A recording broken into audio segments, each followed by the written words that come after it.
Hey, good morning, everyone. It's your boy, the Mad Scientist. Man, did we have some letdowns last night, with Gobert falling just short of his fantasy point prop because he only had one block, and Donovan Mitchell fell one three-pointer short by going 4 of 11 from 3. But both Trae Young and Jordan Poole came through for their assist props, which were key targets as well. Luka fell one assist short of his assist prop because the Mavs shot terribly last night. They went 10 of 43 from 3, which left so many assist opportunities left out to dry for Luka. But Dwight Powell got his PRA prop, which is something we targeted. The T-Wolves are just a tricky team to target right now, both offensively and defensively. They're giving teams problems, so we might want to account for that going forward. Our main event of the night, the Rockets at Blazers, turned into a blowout. But most of our key targets actually came through, including Watford's fantasy point prop. He was able to play aggressively and walk away with only 3 fouls, which is big for him. Eubanks put up points but didn't do much else, so that really hurt his fantasy point potential. Jalen Green's point and fantasy point props both hit, which were also key targets for us. Christian Wood also got his free throw prop, but he fell just short of his fantasy point prop.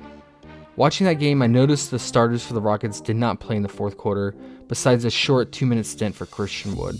This matchup was just too good, so they had to run it back again today. So we might want to consider Rockets first half props for guys like Kevin Porter Jr. and Christian Wood, since they might not play in the fourth. Also, Brandon Williams is just not that guy, so we could go with unders for him. He just looked really bad. The Rockets were on fire from 3 early on in the first quarter, which built a large lead that was just too large for the Blazers to overcome. But if the Rockets don't shoot like that again today, maybe can stay closer into the fourth.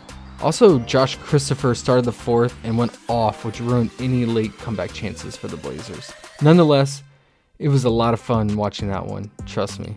At the end of the video, I'll summarize our top targets, so be sure to stick around. Today we have 8 games with 1 island game starting at 5 p.m. Eastern. We only have 1 game that has a double-digit spread, so hopefully we don't get that many blowouts.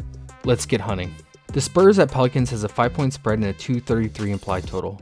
This game has the second highest implied total on the slate, and we recently saw the Pelicans blow out the Spurs in this same matchup.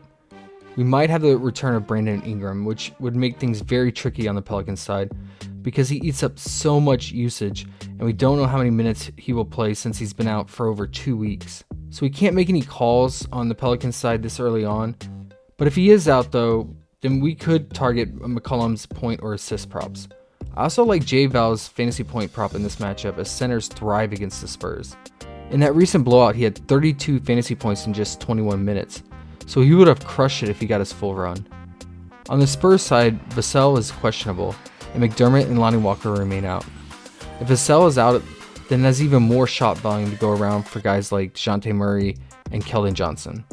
This is the first time I've seen a double-double prop for Murray, which should be considered, since he could achieve this via rebounds or assists, and both of those props are less than 10. But I also like his point prop as well, since he'll have to carry the load. His fantasy point prop is always in play too, since he racks up steals. Hey guys, it's Danny. I'm just here to let you guys know about the free Discord that we did launch. The link for it is in the description down below. Jump in there and share your screenshots, talk about your favorite props on Prizepicks, and share your DFS lines, and we'll all talk about it. The Kings at Magic has a 3-point spread and a 224 implied total. The Magic are in full tank mode and trying to retain the worst record. This is the time of the year where we want to avoid tanks. But Wendell is back today, and this is a great spot for him. He could still get there in just 30 minutes in this matchup. I like his point prop if it's less than 17, and his fantasy point prop if it's around 32. Cole Anthony will most likely play around 28 to 30 minutes, and we could go with his assist prop if it's less than 6 again. But I assume they bump it up from his usual 5, and Fultz is back, so something else to think about. You can also consider Mo Bamba's first half fantasy point prop if it's around 11 again, since he does not play the fourth quarter usually. On the Kings side, Davion Mitchell has been the most trustworthy player in the absence of Sabonis. I hope we can get an assist prop for him this time. If we do, and if it's under 7, then it's definitely a core play.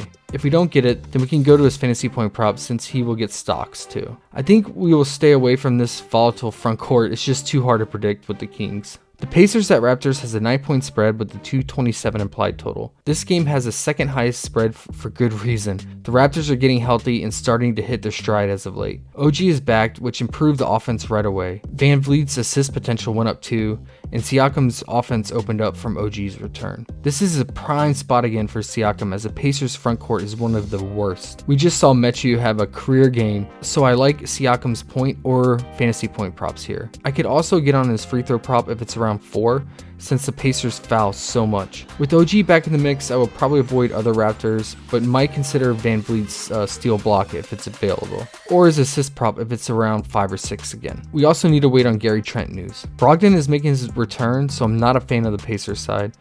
It will be difficult to predict the ball handling and usage, and they get a tough matchup against a lengthy, athletic Raptors defense, so I might fade. The Bulls at Cavs has a 1-point spread with a 220 implied total.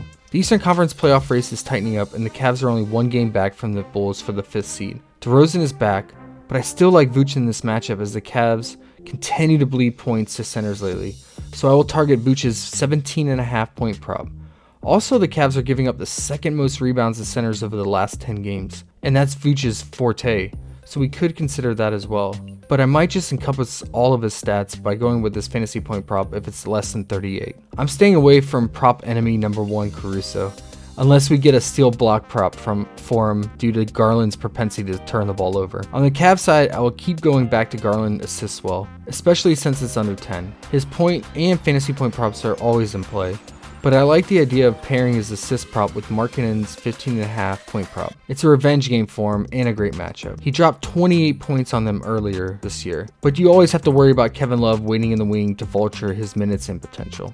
Mobley's 15.5 point prop is also in play as Vooch struggles to defend athletic bigs. The Nets at Heat has a 2-point spread with a 227 implied total.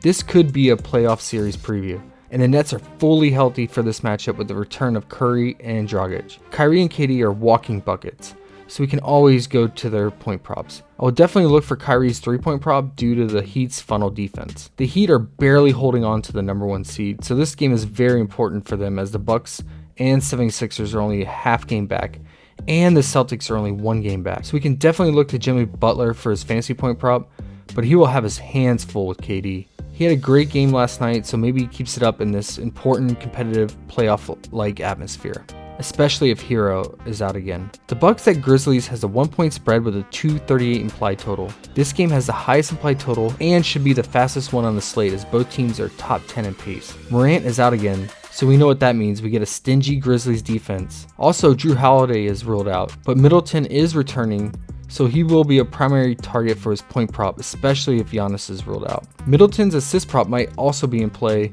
if it's less than 6 with Drew being out. If Giannis plays, then we will target his fantasy point prop or free throw prop since the Grizzlies foul so much. Middleton can also get to the free throw line, but I assume he'll be juiced to around 5 or 6. Still something to look out for. On the Grizzlies side, we should focus on their 3-point props, as the Bucks continue to give up the most threes in the league. Bane would be the most ideal for this, but if we don't get any for him, then we can target his point prop. Melton's point prop is also in play since he will chuck it from 3 too. We can also target Tyus Jones' assist prop if it stays at 7 or less, since he will contribute to these 3-pointers. I worry about the front court getting in foul trouble if Giannis plays, especially with guys like Jaren Jackson. The Thunder at Nuggets has a 13-point spread with the 226 implied total. This one has the largest spread, and we don't know the status of SGA yet, but we could consider first half props for Jokic. Also look out for Bones Highland's point prop. He is on fire, and he can clear this prop in just 1 quarter, especially if it stays under 12. Same goes for Boogie's point prop if it stays under 10 points. The Rockets at Blazers has a 5-point spread with the 232 implied total.